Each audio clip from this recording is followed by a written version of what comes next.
Bom dia, pessoal, tudo bem? Daniel por aqui. Hoje é dia 26 de novembro, 11 horas da manhã, 11h05. Eu vim bater um papo rápido com vocês sobre design, livros, que livros são legais para a gente ampliar nosso repertório como designer.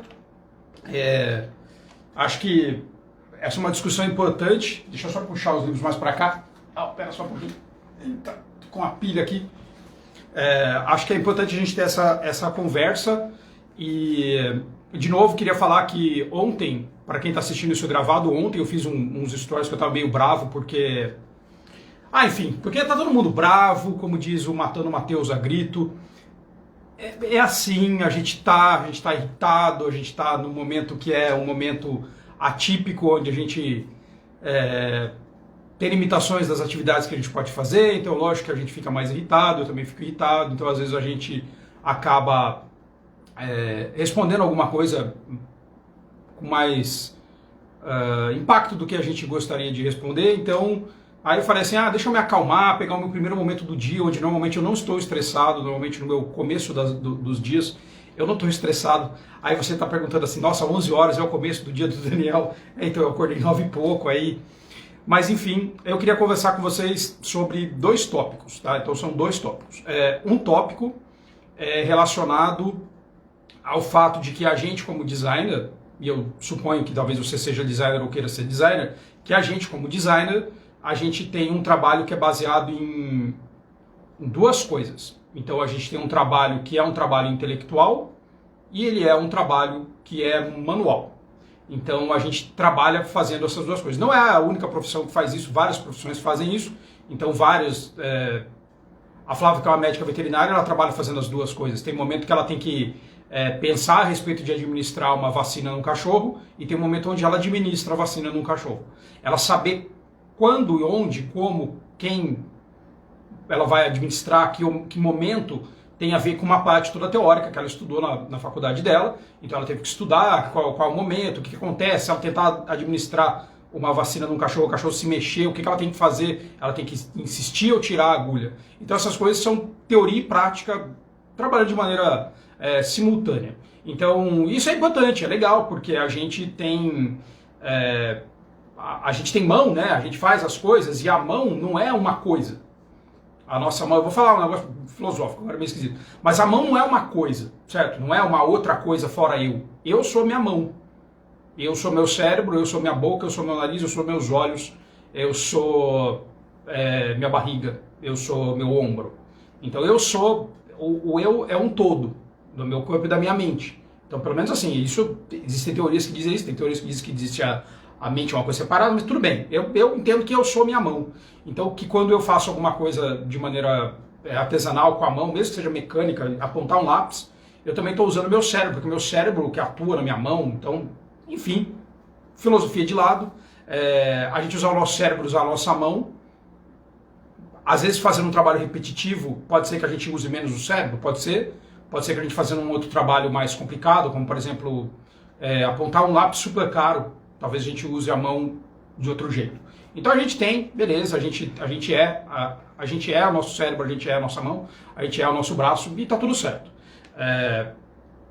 Quando você pensa a respeito da teoria e da prática do design, a gente fazer essa separação tão assim, olha, existe um momento onde eu estou sendo só teórico e um momento onde eu estou sendo prático, pode ser perigoso, porque às vezes essas coisas são misturadas. Assim como a gente pega um grafite e você desenha e você mistura e faz um blend, um esfumaço, alguma coisa, isso pode ser misturado. Então, nem tudo que eu faço como designer, executando agora, eu pensei profundamente. Nem tudo. Algumas coisas sim, outras coisas não. Quando uma coisa que eu estou fazendo como designer, na prática, eu já fiz milhares de vezes, eu talvez tenha que pensar um pouco menos a respeito daquela coisa para fazer aquela coisa. Então, e passa a ser meio que automático. A gente já viu isso acontecer, você já viu isso acontecer, você já fez alguma coisa automaticamente. Eu tenho que fazer uma artezinha para colocar aqui no Instagram. Eu vou fazer ela talvez de maneira automática, eu não paro e penso tão profundamente a respeito de fazer isso daí, eu faço ela de maneira automática, às vezes dá errado, às vezes é uma porcaria. Vou dar um exemplo de uma pessoa que eu admiro o trabalho que faz. existe um cara chamado Marcelo Kimura. O Kimura é um designer gráfico que vende cursos de design gráfico, que atua como designer gráfico. O Kimura faz umas capas de live do YouTube que são lindas, são muito mais bonitas que as capas de live que eu faço. Ele dedicou um tempo e um pensamento para fazer isso. Eu, às vezes, percebo que eu mesmo não dedico o tempo e o pensamento que eu preciso para fazer várias coisas que eu faço no meu dia a dia. Então, dedicar o tempo e o pensamento também tem a ver com design. Então, a gente tem que dedicar o nosso tempo e o nosso pensamento para fazer as coisas. Então, tudo bem.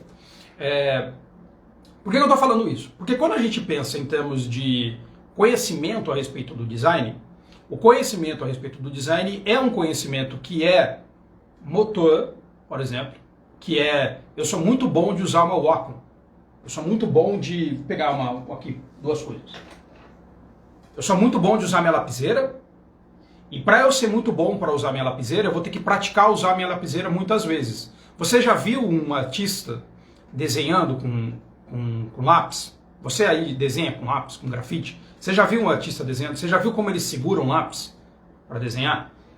Eu vou pegar um lápis agora aqui em vez de um grafite. Deixa eu pegar um lápis aqui. Tem um lápis aqui, tem uma caneta aqui. É só a minha Wacom que eu não achei a caneta dela. Está embaixo do teclado. Sei lá. Isso aqui é um lápis. Isso é um lápis. Bom dia, Damião. Um beijo para você. Isso é um lápis. Quando você é uma pessoa que vai escrever, você segura o lápis de um jeito. Você vai lá e segura o lápis assim. A Aline está aí, a Aline é artista. Também. Então você segura o lápis de um jeito. Quando você aprende a desenhar, quando você faz um curso de desenho, as pessoas vão dizer que o jeito que você segura o lápis está errado. Porque o jeito que você segura o lápis é um jeito para segurar o lápis para escrever. Que você aprendeu na escola, que a sua professora Beatriz segurou sua mãozinha para você fazer um A, fazendo assim. E um B, fazendo assim. E um C, fazendo assim. E alguém segurou sua mão para fazer isso. E você aprendeu a fazer um A daquele jeito, você aprendeu a fazer um B daquele jeito, você aprendeu para fazer não sei o que daquele jeito. Então você aprendeu a fazer essas coisas daquele jeito, com alguém segurando sua mão. Super legal. A gente tinha caderno de caligrafia, a gente tinha um caderninho que você desenhava por cima do A, assim. A. E quando você aprende a desenhar, alguém vai falar para você segurar o lápis de outras maneiras, mais moles, para você deixar o lápis mole para você poder desenhar. Então você vai aprender a segurar um lápis assim, e é completamente não natural segurar um lápis diferente. E eles vão te ensinar a apontar o lápis, e vão falar assim, olha, você deveria apontar o lápis mais assim, que é uma coisa não natural. Provavelmente alguém que fez a primeira vez apontar um lápis de uma maneira que parece não natural pra gente que foi ensinado de um outro jeito, usando um apontador, aquela pessoa não fez isso porque ela foi lá e foi na faculdade de artes e alguém foi lá e ensinou ele a fazer aquilo. Não foi assim que aconteceu. Provavelmente aquela pessoa estava desenhando e começou a perceber que pela necessidade tinha que apontar o lápis daquele jeito. Ele tinha que apontar o lápis mais assim para deixar a mina do lápis mais exposta. E aí poder desenhar desse jeito ou daquele outro jeito. Ou quando você olha uma pessoa, por exemplo, o Pablo Picasso desenhando, e o Pablo Picasso foi um dos artistas mais importantes da história da humanidade. Ele foi um artista muito, muito, muito importante por N razões, que depois a gente conversa. Mas o Pablo Picasso, ele desenhava muito rápido. Então quando você via o Picasso desenhando certas coisas, ele desenhava rápido, e também um dos motivos para ele desenhar rápido, agora estou me conjecturando, a Estê tá aí, ela estudou artes, ela pode falar isso melhor do que eu, mas o Pablo Picasso também tem uma explosão a hora que ele vai desenhar, e para que a explosão acompanhe, que o braço do Picasso e o lápis do Picasso acompanha a explosão que está acontecendo dentro do Picasso, ele tem que se movimentar em determinada velocidade. Porque o Pablo Picasso não poderia desenhar em câmera lenta um movimento explosivo de dentro dele, entendem? Então o Pablo Picasso vai fazer assim, ó, pá, pá, pá, pá, pá, pá, e é uma pomba. Ele faz pá, pá, pá, pá, pá, pá, e é um boi. Pá, pá, pá, pá, pá, pá, e é um moinho. Pá, pá, pá, pá, pá, pá, e é um cavalo. Então como o Pablo Picasso pode fazer isso, ele pode fazer primeiro porque ele é o Pablo Picasso. Porque se você na faculdade fizer o desenho do Pablo Picasso e entregar para o professor vai falar que não está certo, está ruim, né? Mas o Pablo Picasso, ele faz isso porque ele tem muitos anos de atividade motora, usando um lápis, um pincel, alguma coisa. Então assim, existe motricidade. Existe a gente ter que fazer essas coisas. Então existe você desenhar um quadrado agora, abrir o seu Figma e desenhar um quadrado que tem 130 pixels de cabeça. Isso existe.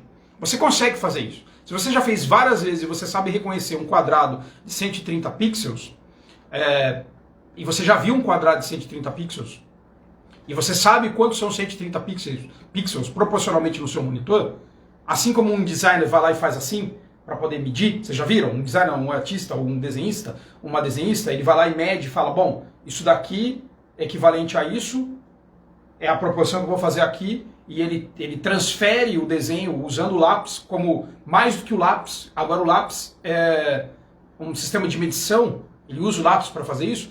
Isso é muito legal, então a gente, conforme a gente vai fazendo, a gente vai ficando craque nisso. A verdade é que a gente vai ficando craque nisso. Então você vai ficando craque e você é capaz de desenhar um quadrado e o quadrado tem 130 pixels. Se mudar o seu monitor, outro dia eu estava conversando isso com a Diana. Ela trocou o monitor para um monitor muito maior e ela falou, nossa, agora o monitor 4K. Agora os quadrados de 130 pixels que ela estava acostumada a desenhar não se parecem mais com os quadrados de 130 pixels que ela tinha no repertório da cabeça dela. O Alex falando que você apontava lápis igual cowboy, esculpia madeira, é só cospe o tabaco. Mas quando a gente está acostumado a ver um quadrado de 130 pixels, é porque a gente praticou várias vezes. Então vai ter um momento que você está tão acostumado a fazer um quadrado de 130 pixels que você vai sair fazendo quadrado de 130 pixels por aí para rapidamente fazer alguma coisa usando a sua explosão, assim como o Picasso, e que depois que você usou essa explosão, você vai ajustar. E você vai falar, opa, esse aqui estava com 131, esse com 132, mas estava mais ou menos certo. Você não fez um de 800. Você não fez, sabe, um quadrado de 800. Você fez um quadrado de 140, de 132, 135, pelo costume, pelo hábito. Então a gente pratica isso também no design. Então você pratica isso e a gente não pode perder essa prática também. Porque quando a gente perde essa prática, a gente corre o risco de se afastar, às vezes, de coisas que a gente ama, de coisas que a gente gosta de fazer, de coisas que trazem prazer pra gente. Então, a gente tem teoria e tem prática. Quando você vai fazer um quadrado de 130 pixels, deve ter tido um motivo para você fazer um quadrado de 130 pixels. Qual foi o motivo para você fazer um quadrado de 130 pixels? Por que você fez isso? Então, quando você pensa, por que eu fiz isso, você vai voltando para trás na sua relação com o seu cérebro. Como o Lúcio falou, o corpo vai ensinando o cérebro ensina o corpo. Quando você vai tocando piano, vai nadando, vai pedalando, você está fazendo uma troca do seu corpo com o seu cérebro. Porque o seu corpo, o seu cérebro está no seu corpo. São mais ou menos a mesma coisa, entende? Então assim, a gente vai praticando e vai fazendo essas coisas e vai, que legal, adquirindo mais versatilidade em fazer essas coisas. Isso é interessante, então a gente consegue fazer isso. Algumas pessoas que têm um conhecimento um pouco mais formal a respeito do design, aprendem N técnicas para, por exemplo, saber por que estão fazendo um quadrado de 130 pixels. Então a gente aprende N maneiras de saber que você está fazendo um quadrado de 130 pixels. Vou voltar de novo na história de você desenhar. Se você aí desenha, você talvez, quando você desenha, você se depare com o fato de que você tem que fazer círculos. Você já teve que fazer um círculo desenhando? Então quando você se depara com o fato de que você tem que fazer um círculo, você vai ter que fazer esse círculo talvez o mais parecido com um círculo possível. E um círculo, ele é simétrico, né? Um círculo tem o raio dele igual em todos os pedaços, pois ele não é uma elipse irregular. Um círculo é um círculo, o círculo é uma elipse perfeita. Então se você tiver que aprender a fazer um círculo, você vai fazer um círculo fazendo assim. E você vai fazer um círculo, e vai ficar mais ou menos um círculo. Ou você vai usar alguma outra técnica que eu ensinou, por exemplo, não, segura o lápis assim, apoia e faz assim, faz uma meia-lua, tipo capoeira. Ou você vai desenhar o círculo usando um compasso, que é o equipamento para fazer o círculo. Então você vai ter que desenhar um círculo de N, sabe, com N formas de fazer um círculo. E você, para aprender essas N fórmulas, esses N métodos, essas N maneiras, você vai se basear na experiência de outras pessoas que já fizeram mais círculos do que você. Então essas pessoas que já fizeram mais círculos do que você, essas pessoas vão te falar assim, tenta fazer um círculo desse jeito. E você vai falar assim, eu não quero. Mas tudo bem. E você vai desenhar assim, pum. O Alex está até falando, o próprio Mickey é baseado em vários círculos. E você vai desenhar um círculo, e outro círculo, e outro círculo. E a capacidade de alguém desenhar o círculo que compõe a orelha do Mickey, que não é exatamente um círculo, porque a orelha do Mickey que está atrás ela é mais inclinada, a orelha do Mickey que está na frente é mais inclinada, isso aí é o que vai colocar características para você ser o melhor desenhista do Mickey. Então um desenhista do Mickey que é mais amador, talvez faça círculos que são círculos.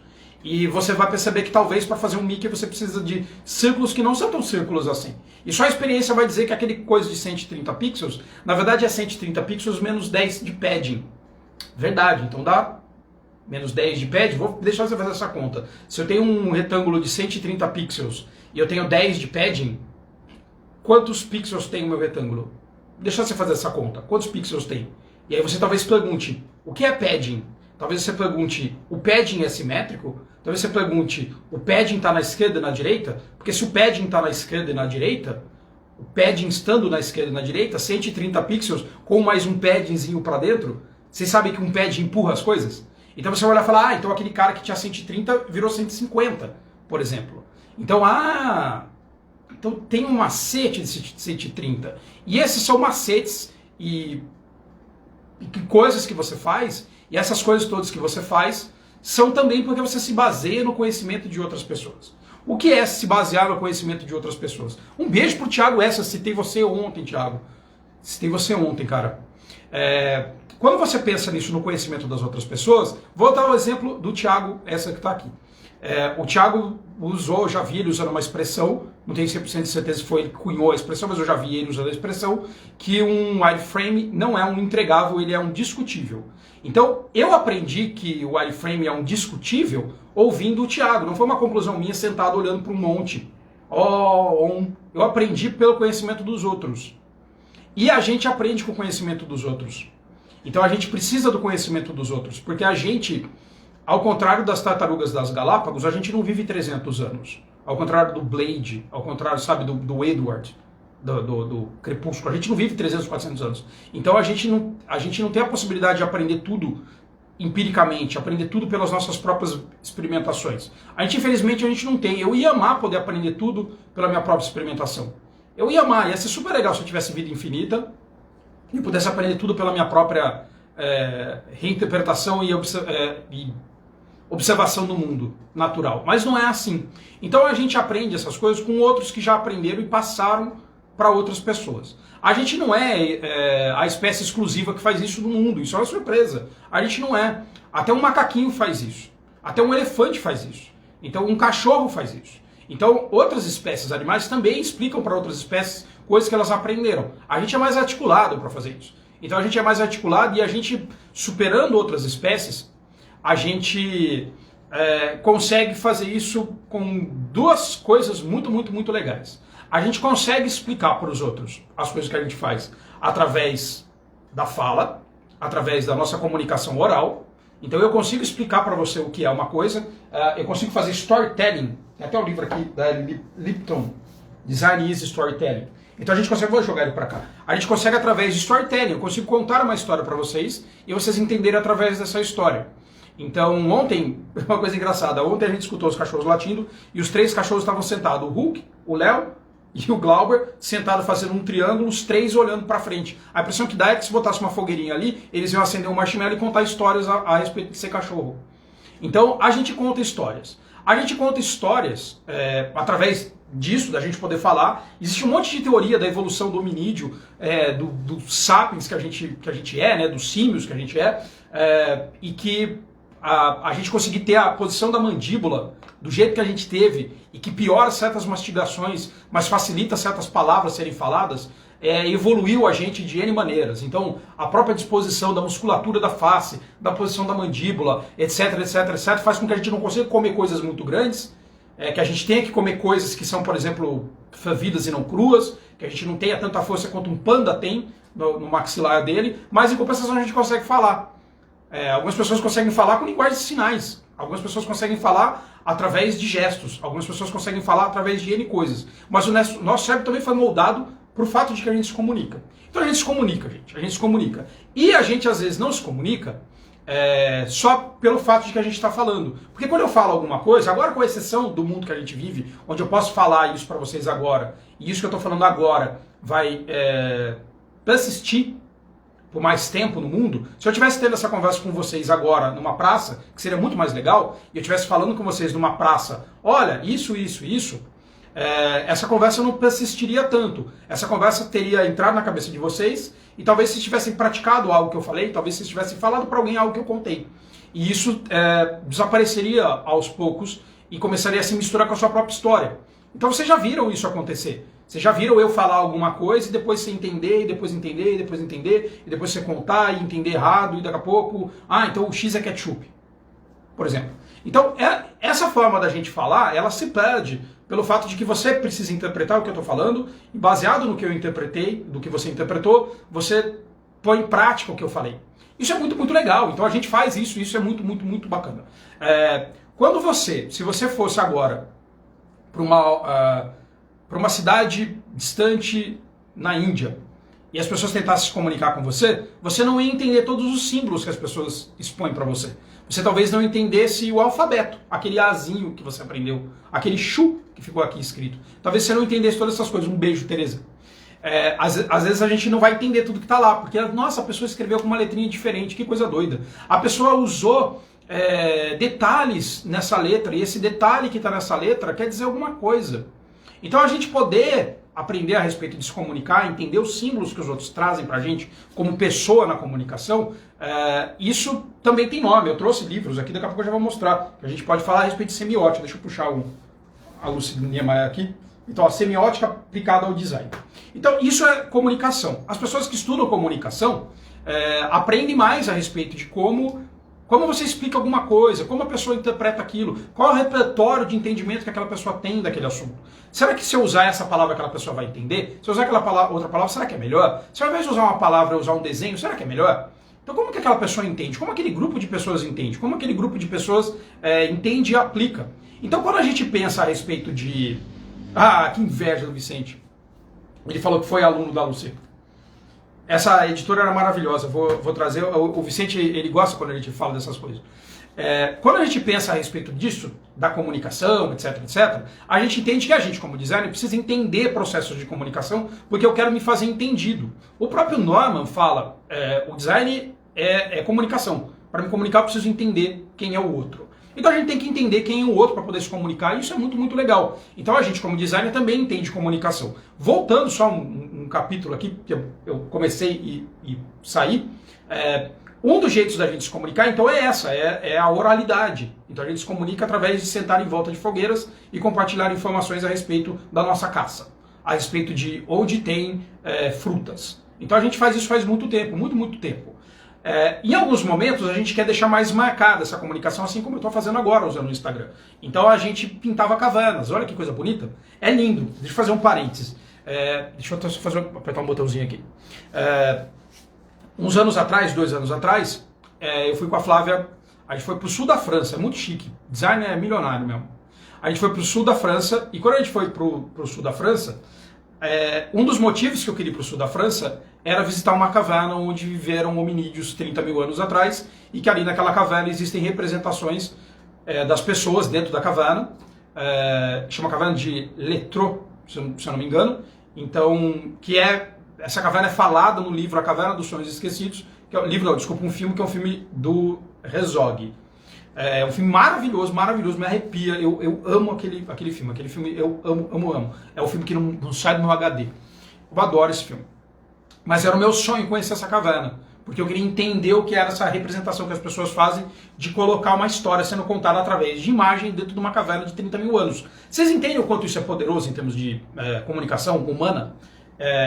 E o quanto isso é próximo do design? Então é claro que você que faz um aplicativo, amanhã seu aplicativo foi embora. Aquele ícone que você escolheu para representar a impressora, amanhã aquele ícone não faz mais sentido e ele vai embora. Então ele não persiste tanto quanto uma caverna pintada 30 mil anos atrás.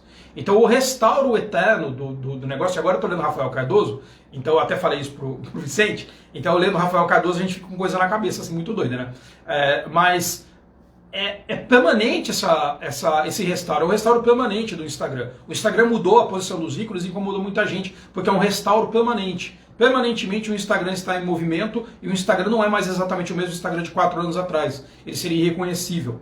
Então a caverna não, a caverna está lá faz 30 mil anos. Então a caverna mostra como você desenhar um boi faz com que a pessoa entenda o boi 30 mil anos depois, muito mais do que o seu íconezinho porcaria de impressora, que daqui a pouco não quer dizer nada, ou o ícone de disquete que não quer dizer nada. Então a gente entender a respeito da pintura antiga, da comunicação que as pessoas faziam antigamente, de comunicações no filme, o Herzog disse que tem uma pessoa lá que trabalha com restauração, e restauração para você de Portugal, agora é restauração de caverna.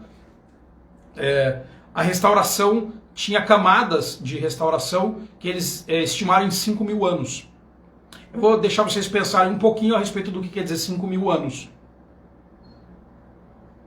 Pensaram a respeito do que é 5 mil anos? Então tinham 5 mil anos entre uma mão e outra da tinta, dentro da caverna, para mostrar que a comunicação e o restauro daquela caverna tinha sido feito como parte da cultura de povos que viveram dentro daquela caverna por 5.000 anos. A história, se você for para trás e pensar no Egito, não tem 5.000 anos.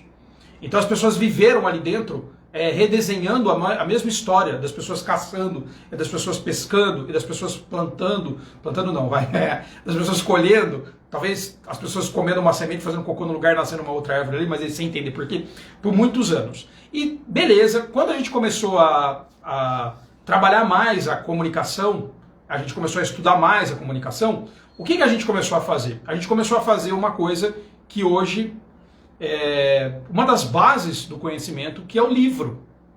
Então, o livro, que é... Vou até voltar uma casa antes do livro.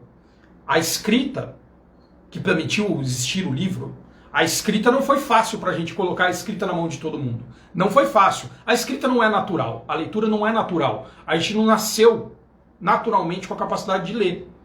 A gente nasceu com a capacidade de reconhecer um objeto ou outro. A gente nasceu com a capacidade de saber que um objeto mais perto do outro talvez signifiquem uma coisa só. Então a gente tem isso na gente. A gente tem na forma como a nossa mente é feita para reconhecer um predador, ou reconhecer uma fruta, ou reconhecer que frutas que estão mais perto podem ser da mesma família, ou bois que andam perto sejam bois pai e filho, ou A, B ou C, essas coisas foram constituídas na nossa cabeça como na cabeça das tartarugas, olha que coisa curiosa, e na cabeça dos pássaros, na cabeça de um monte de outro tipo de animal. E a psicologia de como a gente entende o mundo que está na nossa volta também é objeto e fruto de estudo. Olha que coisa bacana. Então todos esses frutos de estudo, todas essas coisas, e o Flávio usou o termo aqui muito bonito do Gibson, oficialmente, da parte de afoda-se. Um animal entender o que o ambiente dispõe para ele, de coisas que ele pode fazer, o que certas coisas propiciam para um animal dentro do ambiente, para o animal entender pela associação que ele faz entre as coisas, que aquele tronco ele pode andar por cima e aquele outro tronco não, e que algumas coisas podem fazer, nossa, mas eu não sabia que o tronco estava quebrado por dentro e caí, mas quando ele bota a patinha assim, ele percebe, eu escutei o barulho do tronco, eu não vou pisar nesse tronco. Uma onça faz isso. Então a gente não é detentor exclusivo desse tipo de conhecimento. Mas a gente é detentor desse outro tipo de conhecimento, que é poder pegar isso que a gente estudou e que outra pessoa estudou na década de 1920 e botar num livro. E várias coisas que a gente pode fazer no nosso dia a dia como designer, a gente não tem como ter a referência sem ter um livro. Se a gente não tiver um livro, a gente não tem como ter essa referência.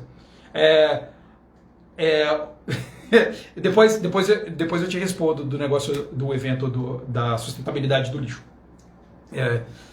Eu tava na live e tava vendo as mensagenzinhas. Quando a gente pensa que a gente teve a capacidade de poder condensar certos conhecimentos dentro de um livro, e não se engane, tá? Quando você tem um livro, esse livro, olha o tamanho desse livro, esse é um livro pequenininho, você vai julgar esse livro que seria uma porcaria porque ele é pequeno. E não é, esse livro é excelente. Esse aqui é o Elementos de Semiótica Aplicados ao Design, da Lucy Niemeyer, da antiga, eu acredito que infelizmente falecida, editora 2AB. Que também o Vicente falou agora há pouco, que também tem o livro do André Vilas Boas, O que é e o que nunca foi design gráfico. Né? Esse é um livro, inclusive ela tem o tipografia, uma apresentação que eu tenho aqui também. Então, esse livro é um livro muito pequeno sobre semiótica aplicada ao design. Isso aqui é toda semiótica aplicada ao design? Eu vou deixar você olhar o tamanho desse livro e você entender se é ou não é. O que você acha? Não é, lógico que não é. Esse livro usa uma coisa que é um dos mecanismos que a gente tem como professor, e como qualquer pessoa na hora de se comunicar, chamado recorte. Quer dizer que para eu falar a respeito de semiótica aplicada ao design, eu vou fazer uma coisa chamada recorte. Recorte. O que quer dizer eu fazer um recorte? Quer dizer que do universo inteiro de informação que existe a respeito de semiótica aplicada ao design, e que é infinito, porque esse universo é um universo infinito, a gente não consegue entender todo o universo da semiótica aplicada ao design. Ninguém consegue, porque é um objeto de estudo muito grande. Dentro desse objeto de estudo muito grande, vamos falar só da semiótica. Da semiótica, se a gente pegar e falar, não, do universo da semiótica, eu quero fazer um recorte menor da semiótica aplicada ao design e do universo da semiótica aplicada ao design, eu quero fazer um recorte, falar de semiótica aplicada ao design para pessoas que ainda não sabem sobre isso, eu estou fazendo um recorte, com recorte, com recorte, com recorte, com recorte. Então a gente faz recortes. A gente poder fazer esse recorte para poder dizer para você o que é uma coisa já é semiótica, e é um negócio que é muito doido. Então é retroalimentada a semiótica. A gente não pode dispensar a semiótica do entendimento do design, porque ela não estuda só o design. Ela estuda a interpretação dos símbolos. Ela estuda a comunicação, ela estuda ruído, ela estuda sinal na hora de se comunicar. Várias tretas que a gente tem, a treta que infelizmente ontem eu tive, foi uma treta de desinterpretação. Eu não entendi ou entendi de uma maneira diferente os sinais que uma pessoa estava querendo dizer. E quando eu entendi diferente do que eu acreditava aqueles sinais, eu entendi aquilo como uma ofensa. Eu fiquei bravo. Então, é legal porque agora há pouco alguém falou de polvo, e aí entra blog polvo criativo, parece que uma palavra-chave chama a outra aqui. Depois ela falando do polvo. Deixa eu até pegar aqui para ler o que o Simon falou do polvo. Peraí. Ai, que coisa legal. O polvo consegue carregar objetos para usar como casa. O polvo é muito inteligente, eu amo polvos. Eu adoro ver polvo saindo de armadilhas, porque o polvo ele é muito inteligente. Então, esse livro aqui, que é um recorte do recorte do recorte, ele vai falar pouca coisa a respeito, mas vai ser uma coisa interessante. Eu vou ler um trecho. Cadê o trecho que eu queria ler?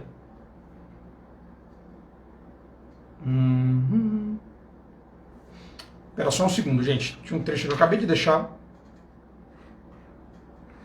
Tá, beleza, eu não achei o trecho que eu tinha marcado aqui, porque eu misturei aqui agora para pegar, mas basicamente estava dizendo que a gente como designer não pode ficar, ou às vezes sobra pra gente, a gente só estudar, dar o acabamento num produto, e não entender o significado do produto, e a gente só dando o acabamento do produto, quando a gente se afasta de entender semiótica, porque parece muito, muito complicado. E é muito complicado, tá? Eu estava conversando com o Flávio ontem isso.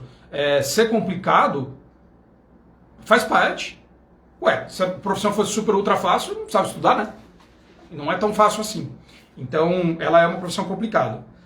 Aí eu vou falar um pouquinho só do que tem aqui. Por que o emprego da semiótica não é habitual em projetos de design? Tá aqui o pedaço que eu perdi. Além de outros fatores, podemos apontar como razões para a palavra semiótica não ser ainda corrente no vocabulário de designers. A falta de aprofundamento teórico nos cursos de design e a deficiente fundamentação teórica de profissionais em design. Há também questões da percepção da profissão em si pelos próprios designers. Eu vou ler de novo esse pedaço. Esse pedaço é extremamente importante e esse pedaço é, na minha opinião, o fator dessa briga que está acontecendo, de fogo no parquinho, de brigar contra certas práticas do ensino do design. Há também a questão da percepção da profissão em si pelos próprios designers. A superficialidade da sua atuação, cujo único objetivo se constitui, muitas vezes, em inconsistente busca de embelezamento do projeto. Acrescenta-se a falta de consolidação de critérios de design para avaliação do produto, muitas vezes considerados seguindo os pontos de vista de outras áreas, como o marketing. Então, muitos designers ainda encaram a sua profissão como um embelezador. A profissão do design é só um embelezador? É uma pergunta provocativa. Ela é só um embelezador? Entenda a frase. Ela é só um embelezador? Não é só o embelezador, ela é também um embelezador. A gente pode trabalhar o design como um embelezador. Eu tenho uma outra live que eu gravei outro dia falando sobre isso. Então, o design não é só uma firula. E eu também fico triste como a Tereza está falando. Eu fico triste quando a gente trata isso como firula. Quando a gente tem num tempo de projeto que tem às vezes 2.000 horas, 20 dedicado a design. Eu também, a minha luta, e você sabe, a minha luta, falei agora, é brigar com isso. Porque a gente pode ter mais tempo para design. Então, mas se o próprio designer se encara como um embelezador, ele talvez tenha um problema para argumentar sobre o que é a própria profissão dele ou dela. E talvez se você é um designer ou uma designer que vende curso e você só se embasa nisso, você vai criar pessoas que são alunos e alunas que talvez também entendam e propaguem uma comunicação falha de que o design é só um embelezador. E a gente está num movimento constante nos últimos anos de tentar mostrar para as pessoas que não é. Então, quando alguém fala ou vende ou expõe como 5 dicas para você ser um designer, e você está subtraindo toda uma outra essência que tem na profissão, de anos de estudo, centenária, você está subtraindo as coisas e deixando uma superficialidade para as pessoas consumirem. Não é de hoje essa discussão. Eu tenho um livro, na verdade eu perdi esse livro, eu quero saber onde está, chamado Geração Superficial, de Shallow, que é sobre a superficialidade das gerações. Então, assim, a gente tem que ter conversas mais profundas, porque agora há pouco eu estava falando com o Francisco, de Goiás, estava falando comigo agora há pouco, que quando você não estuda profundamente isso, você pode ser que crie um patinete que anda 50 km por hora e que não tem freio, e que machuque alguém, porque você não discutiu profundamente a ética envolvida em criar um objeto do desejo, prático, útil, mas que não tem essa segurança e que pode machucar alguém. Então a gente tem que ter essas conversas. Então é muito importante ter essas conversas. Até a Teresa está falando assim, tem designers que querem só trabalhar a interface com ajuste fino e estética. Tudo bem, mas design não é só isso. Exatamente, tudo bem. E mesmo quando você vai tratar esse ajuste fino e a estética, o que é a estética? Então a estética, a parte visual daquela interface, ela remete a que movimentos? É um movimento que está numa crescente ou num desuso?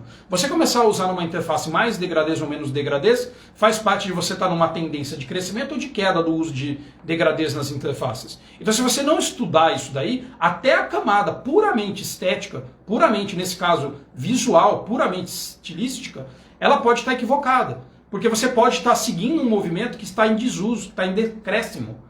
Ou você está usando cores que não tem a ver com o que você está fazendo, ou para o público que você está fazendo, justamente porque na sua noção de estética, as cores que o Lego usa, que tem motivos para serem usadas, então tem motivos para a gente usar cores mais primitivas no Lego, e esses motivos são associados ao público que consome essas cores de Lego que estão aqui, então o público que consome essas cores, que são as crianças, então o público que tem um repertório menor de nomenclatura para cores, e é por isso que a gente usa isso, a gente tem que entender e estudar isso. E porque até esse pedacinho, se você não tiver embasamento, você pode ser massacrado por uma tendência. Vou dar um cenário real. Você começar a fazer um processo de construção de um sistema de design complexo com correspondência entre design e código, com correspondência de tokens, de cores, de design, versus componentes complexos. E você faz isso baseado num tipo de padrão estético modernista do design, sei lá o que está numa decrescente. E você vai ficar 1 ano fazendo isso e quando você terminar o seu sistema de design, o seu sistema de design agora é brega. Como que você se sente? Como você se sente sabendo que o que você fez, porque você não observou o que estava acontecendo, porque você não estudou, vai dar um retrabalho para a sua empresa e para a equipe dela gigantesco e caríssimo? Porque você não estudou simplesmente as cores daquilo. O Flávio que está aí, que trabalha e entende de problemas de acessibilidade por causa de branding, a gente sabe, eu já conversei com ele várias vezes disso, sabe que se você não levar isso em consideração no momento que você está ali discutindo essa camada, que é puramente a cor da interface, talvez você crie um objeto de interface que não seja lido por pessoas que sofrem, por exemplo, de daltonismo. Então, todas essas coisas, a gente tem que se aprofundar. Porque quando a gente se aprofunda, a gente cria algo... Eu falei agora há pouco da efemeridade do design, por exemplo, da interface do Instagram. Então, o que é efemeridade? Quando eu falar a palavra muito complicada, ele tem uma vida curta. O ciclo de vida dele é mais curto do que o ciclo de vida de uma cadeira, do que o ciclo de vida de um veículo, do que o ciclo de vida de um copo, de uma louça. A louça que você tem, que era da sua avó. O ciclo de vida dela é muito mais longo do que qualquer ícone que alguém vai fazer. Isso é muito, muito, muito interessante. Então, a gente entender sobre isso, o que é efêmero da minha interface, o que não é, o que muda muito, o que muda pouco. Isso é uma discussão densa de design. E que é embasada por N outras coisas. Então, esse livro eu acho que não tem para comprar mais. Eu acho que não tem mais para comprar. Era um livro pequenininho numa época que eu queria estudar mais design, isso eu estou falando de 20 anos atrás. 20 anos eu não digo, 2002, 18 anos atrás. Eu resolvi que eu queria estudar mais design porque eu achava que eu estudar mais design me faria ser um designer melhor. E não um designer que de repente menospreza outras coisas, como por exemplo acreditar que eu tenho um talento dentro de mim para fazer design.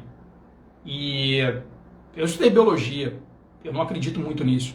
Eu acredito que você tem predisposições. Eu li Steve Pinker, eu li Tabula Rasa, Então eu sei que a gente tem certas disposições. Talvez eu tenha um movimento de punho que outras pessoas não tenham para desenhar. Talvez eu tenha. Ah, não, mas não sei o que. Não, talvez eu tenha sim.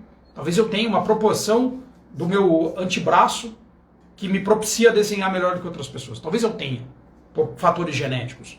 Talvez eu tenha crescido num ambiente circundado por pessoas que gostam de arte e desde criança eu tenha sido colocado na frente de obras de arte. E talvez desde criança eu tenha sido colocado exposto a um lápis ou um giz para não machucar. Talvez outras pessoas não. Isso contribui para o fato de que também, como eu tenho esse braço mais comprido, eu não tenho, tá, gente? Estou dando um exemplo.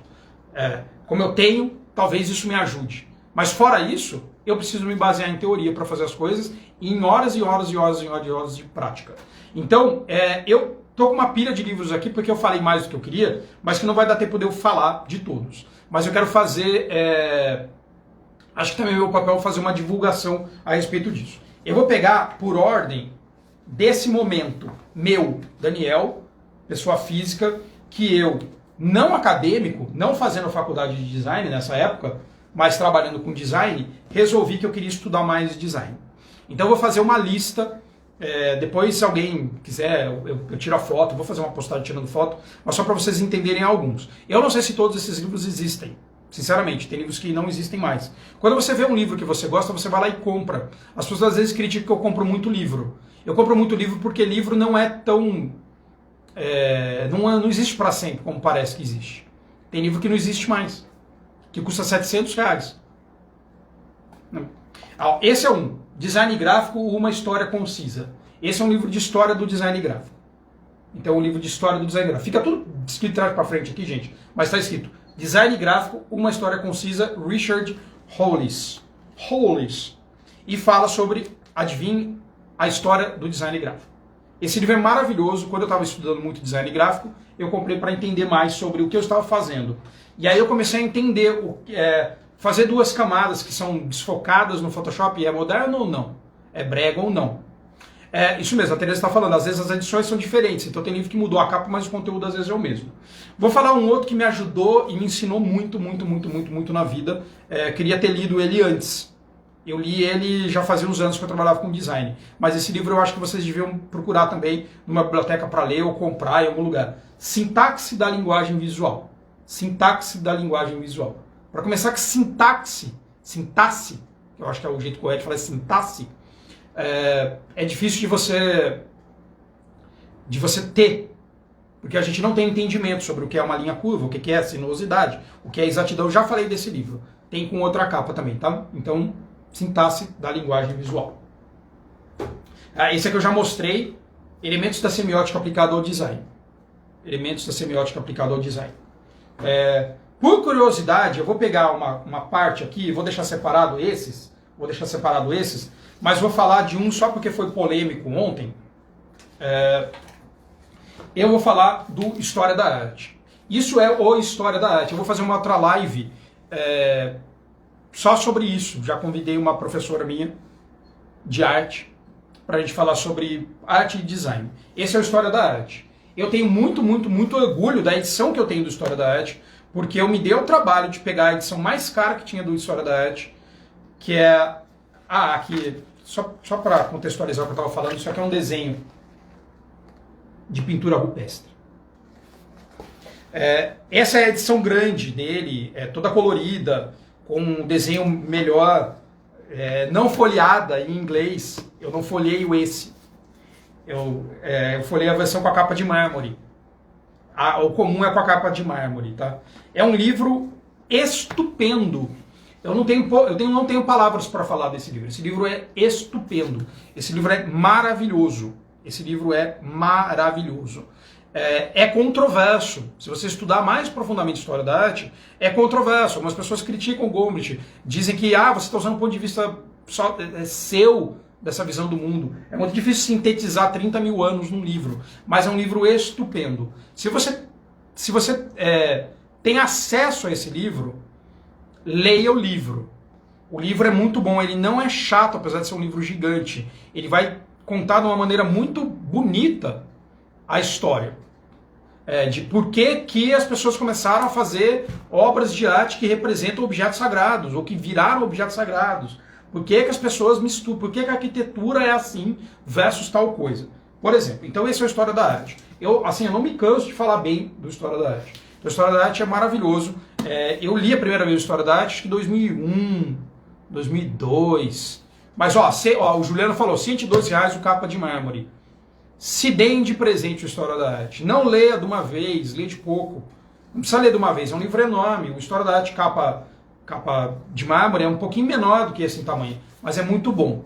Fala livro bom, mais chato. Sintaxe, desculpa quem curtiu. Aí eu vou concordar também que alguns livros são chatos. O Design do Dia a Dia é um livro chatíssimo. Chatíssimo. O Vicente tá aqui, a gente já conversou sobre isso. É um livro chatíssimo de ler, uma edição mequetrefe que tem no Brasil. Mequetrefe, chatíssimo, mal diagramado. Um livro chatíssimo, entrelinha nojenta. História da Arte, maravilhoso. Procurem História da Arte. O História da Arte, quando você faz faculdade de artes ou faculdades que estão próximas de institutos de arte, as pessoas vão falar para você ler um outro livro também junto, chamado, a gente chama de ARGAN, chamado A Arte Moderna. A Arte Moderna. Outro dia tem um canal e uma pessoa que eu acompanho maravilhosa, chamada Vivi. Ela tem um canal chamado Vivi Eu Vi. É o melhor canal de arte do mundo. Ela é uma pessoa maravilhosa. Ela é, assim, ela é muito feliz. Ela é muito feliz. E ela foi no museu que tinha esse quadro do Matisse. Então esse é a arte moderna. Não acho que precisa ler a arte moderna. A gente tem que entender modernismo. Porque o próprio Felipe Memória, na abertura do ILA 2018, Rio de Janeiro, ele falou que a gente, como designer, deveria beber desse ramo da arquitetura, que é a arquitetura modernista. Então, que a gente, na verdade, vive desse, que é a subtração do rococó, a subtração do barroco, a gente remover um monte de coisa que é enfeite e trabalhar só com coisas que não tem enfeite. Então, isso é um... Aí tem que estudar para falar isso. A trilogia do ARGAN é maravilhosa. A Tereza está falando. Existe uma trilogia do ARGAN de história, pelo menos eu acho que é essa, talvez que ela esteja falando. Existe uma trilogia que era da Cosaf Naif, a que eu tenho é da Cosaf Naif, que é a História da Arte Italiana, volume 1, 2 e 3. Maravilhoso. A história da arte italiana não é só jogar Assassin's Creed, gente. Então, assim, a gente tem que estudar um pouco de história da arte, é muito legal. Esse mesmo, eu amo. Tereza, vamos gravar depois o vídeo só falando disso. Você está convidadíssima. Primeiro que eu te adoro o trabalho que você faz com Ladies That UX, adoro, você sabe disso, eu sou fã. E vamos falar disso porque é muito legal a gente conversar disso.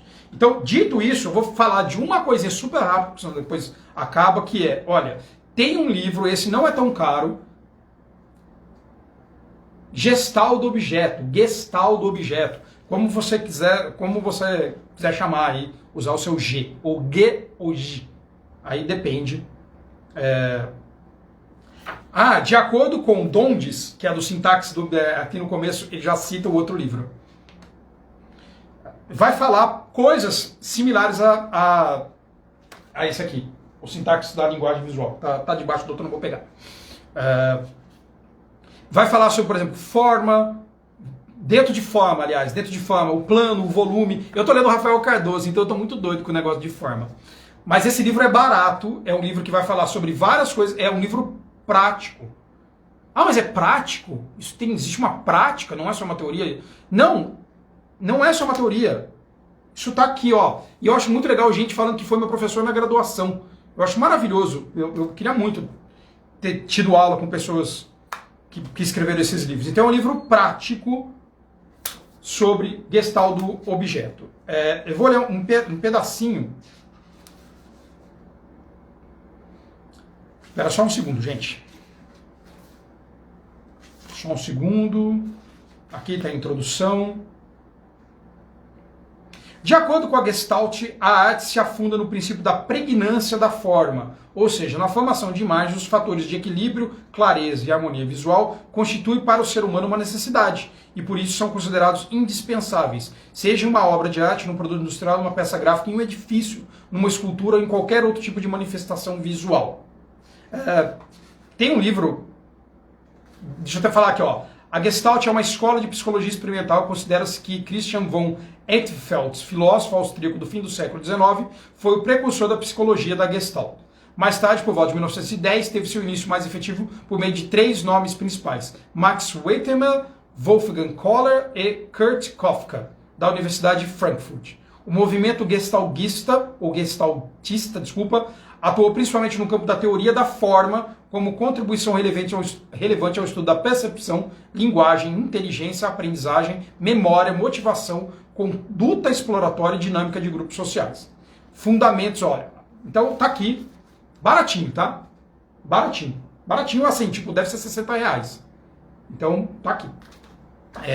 Deixa eu só voltar aqui um pouquinho o pessoal falando. Olha que legal o pessoal falando. Gente, depois me conta essas histórias, manda um direct pra mim e me conta essas histórias. Mas eu queria falar de uma outra coisa rapidamente a respeito desse negócio dos livros. Eu vou começar por esse daqui só porque eu puxei ele sem querer, mas eu acho que vale a pena. Deem uma olhada os livros da Ellen Lipton. Ellen Lipton. Eu falo Lipton, mas Lupton. São livros maravilhosos, porque ela é uma professora de design, então ela cataloga design, e ela tem vários livros muito legais, e aqui tem um. Mas eu vou falar junto com esses outros dois aqui. Deixa eu só beber um golinho. Clécio falou que não vai ler, que confia no meu resumo. Depois eu vou fazer um resumo, eu já convidei o Flávio pra gente falar isso. Mas eu queria falar de duas coisas, super rápido agora para terminar. Existe uma editora chamada Editora GG, é uma editora de Barcelona. Felipe Gili, por assim. Essa editora está com um monte de promoção de Black Friday. Eu não tenho nenhum cupom aqui, tá? Não vou ganhar nenhum real com isso. Às vezes eu boto livro que tem algum cupom da Amazon, eu ganho uns trocos e eu compro mais livro, porque eu pego o dinheiro do livro para comprar livro. Mas ele tem nessa editora dois livros que estavam muito baratos, o preço é muito bom. Olha, Breve História da Arte.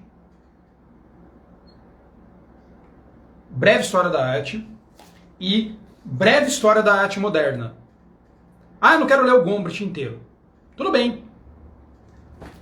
Breve História da Arte é um livro menor, mais explícito. Aliás, é uma coisa legal. É muito legal. Amei ter aberto essa página. Amei. Ontem eu estava falando do Gombrich e a Nanda Guiman, ela colocou a capa do História da Arte dela, e a capa do História da Arte dela é completamente diferente dessa que tem o mármore, uma edição diferente. E tinha uma escultura na frente. E eu fiquei pensando que escultura era. Eu falei, nossa, que escultura é essa? Porque estava só um pedaço. E sem querer eu abri na capa da escultura. E a escultura é a Pietà, no Michelangelo. Olha isso. Então a capa dele era só essa foto. E se eu não tivesse um livro e sem querer eu não abrisse o livro exatamente, sem querer, na capa da Pietà, como que eu ia achar aquilo lá? Porque eu procurei no Google, capa História da Arte, porque eu fiquei cismado, eu queria saber quem que era. Eu queria saber quem que era aquele escultor. Quem que é esse escultor que está na capa da História da Arte? Quem que é o escultor? E nisso eu fui procurar no Google, eu não achei a capa. Eu já ia perguntar para ela. E aí, sem querer, eu abri porque eu tinha um livro e que eu bati o olho e falei, Pietà do Michelangelo. E é engraçado, porque quando a gente vai lá e fala assim, deixa eu tentar entender o Michelangelo, deixa eu tentar entender o que ele faz, deixa eu tentar entender o ponto de vista dele, de que a obra está aprisionada dentro do mármore, e que ele vai soltar a obra de dentro do mármore. Eu fico emocionado, porque é do caralho você imaginar, até falei palavrão, porque eu fico mais emocionado com isso, imaginar uma pessoa que tá... Vamos pegar aqui de novo. Vamos falar disso. Perdi. Tá vendo como foi aleatório? Não consigo nem achar de novo. Aqui. Uma pessoa que fez em 1500, estima-se 1498 a 1499, está na Basílica de São Pedro, e a Basílica de São Pedro vai ter um monte de história linda da Basílica de São Pedro, no próprio Gombrich, na História da Arte, dizendo o quanto o fato de existir a Basílica de São Pedro colocou em xeque uma religião inteira. Porque como assim a gente tá... E agora? Como é que a gente vai bancar um negócio desse daí? Quebrou o bagulho. Quebrou o budget deles. Então, assim, eu me emociono porque é muito lindo ver isso. Então, como a gente entender que uma obra de mais de 500 anos representa tanta coisa, em tanto aspecto, numa peça de mármore, em tanto aspecto. Então você imaginar assim, alguém extrair de dentro de uma peça de mármore, usando cinzel, usando técnica, batendo e lixando, extrai Maria de dentro, sabe? É uma apoteose do que a gente pode fazer como ser humano. Então, assim, quando você vai lá e estuda isso, você negar isso pro design é uma estupidez. E não é estupidez no sentido palavrão da palavra estupidez. É a estupidez. É você ir para longe do conhecimento. Então, por que, se você tem possibilidade de ser uma pessoa mais culta, seja uma pessoa mais culta. Estuda um pouco mais essas coisas. Essas coisas te ajudam. Por que essas coisas te ajudam? Porque no momento que você está num perrengue, encarando o teu Figma aberto, uma página em branco, você imaginar que uma pessoa em 1500, sem acesso à internet, sem YouTube, sem fazer tutoriais ou comprar curso na Udemy, consegue encarar um bloco de mármore e usando utensílios rudimentares com 20 mil anos, não é um mouse, não tem tecnologia avançada ali, consegue extrair de dentro de uma obra de arte aquilo, você tem dois jeitos de encarar isso. Eu não vou conseguir, ou eu vou conseguir. There's no try, como diria, né, o Yoda. Então, não o Morpheus, nunca lembro agora. Então a gente pode encarar alguma coisa e tentar pegar e falar, eu trazendo a quintessência, a essência do que é o objeto que eu estou construindo, a essência do que é o carrinho de compra que eu estou otimizando, e trazer essa essência e discutir no ponto de vista de como que eu posso encarar, olhando o meu próprio repertório, olhar o mundo e reconstruir, ou refazer, ou fazer um objeto novo, era o Yoda. Valeu, Murilo. Murilo tá com inveja do PlayStation aqui, ó. PlayStation! O PlayStation, que é um objeto que parece um grande artefato de mármore, criado com uma estética que você poderia ir lá e pesquisar qual é a estética. Então você encarar um objeto desse, num ponto de vista de história da arte, entender o que isso carrega de informação para o que você está construindo, te faz ser um designer melhor. Designer é artista? Designer não é um artista fazendo uma arte naquele momento, mas ele é um artista também no que ele tem dentro dele. Então a gente também é. A peça é uma peça de arte? A resposta, isso é uma peça de arte? Isso não é exatamente uma peça de arte, mas é também uma peça de arte. Então a gente precisa entender e estudar essas coisas. Então, porque já vai acabar. Obrigado por todo mundo que ficou. Eu vou tirar a foto da lista das capas, das contracapas, sei lá, das lombadas dos livros, até para vocês verem. Mas dá uma olhada na editora GG, porque tá com muito livro bom. Ali o livro de persuasão da publicidade tá R$25. Tá muito ali, muito legal, ó. E o Juliano falando que estamos montando uma biblioteca na empresa para todos terem acesso. Acho sensacional. E Juliano, fica o convite para você ver aquele vídeo de criatividade dentro da caixa. Constrói uma biblioteca também de artefatos físicos, porque é muito interessante ter uma biblioteca de artefatos físicos. Buzinas de bicicleta, bobinas, coisas, porque é muito, muito legal. Então, é isso mesmo, a Tereza falou, a discussão de o que é arte e o que não é arte vai longe. Tem um videozinho meu no guia do design que eu gravei lá pro Fabrício e pro Caio, e eu pego um livro de 30 mil anos de história da arte que eu tenho maravilhoso, é desse tamanho, é o maior livro que eu tenho de história da arte, é enorme, e dizendo que tudo que a gente faz, desde o churrasco que você prepara, desde a planta que você plantou, desde o texto que você escreveu, tudo isso veio da arte. Tudo. Então, o primeiro dente tirado de alguém também era um artista que estava tirando. Era muito comum as pessoas serem dentistas e artistas. Então, artistas plásticos. Né? Então, tudo veio da arte. Então, estuda a arte, porque você vai ser uma pessoa mais feliz. E vai ficar com raiva. Não acredito que esse cara esculpiu esse negócio 500 anos atrás e eu não consigo desenhar nem 2 quadradinhos de 130 pixels dentro do meu Figma. É isso, um beijo, vou deixar gravada a live e a gente se vê. Mandem directs depois e coraçõezinhos, e se vocês acharam legal, depois comenta lá, manda uma mensagem pra mim dizendo o que você gostou mais. E é isso. A arte é shot no dribble. É nóis. Um beijo para Barcelona, para o Álvaro lá em Barcelona. Um beijo para ele. Um beijo para uma cidade que é construída com várias coisas do Gaudí espalhadas e que trazem arte para dentro da própria cidade. E a gente vive num mundo sem arte. Ah, e uma última frase. Eles falam, se a gente não vai lutar para defender a arte, então para que a gente luta, né? Então para que a gente luta? É isso. Beijos e tchau para vocês.